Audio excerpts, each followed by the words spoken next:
Unprecedented gun violence after cuts to the police force. And now the city is trying to fight crime in an unusual way by hiring park rangers instead of police officers. I'm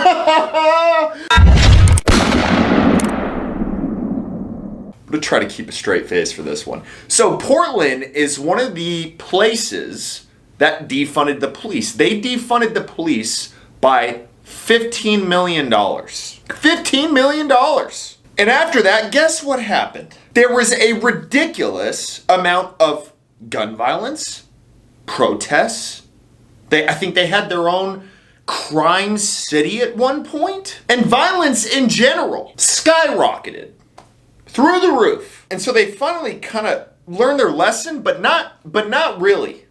Not really. Before I tell y'all what they did, let me read what the city commissioner said about this. What we're doing today is starting a pathway towards making sure that we're investing dollars where they make the most good. We're also at the front end of transforming our police department. Wow, good for you. Good for you.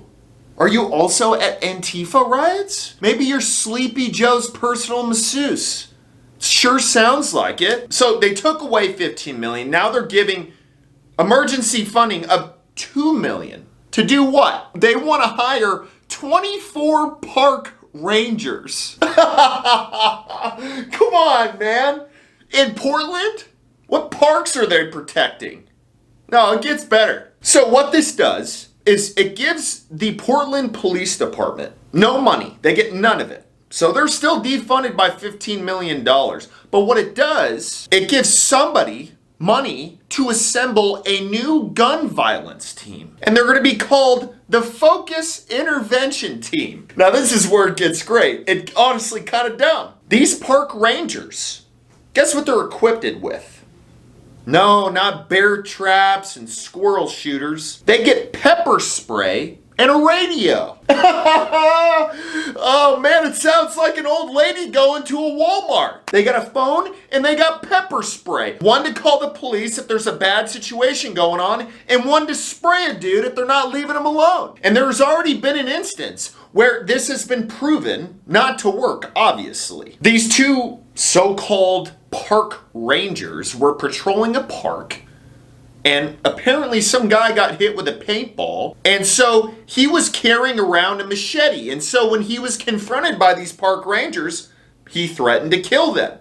So the park rangers ran to safety because all they have is pepper spray, and then they called some cops, and then they went and arrested him.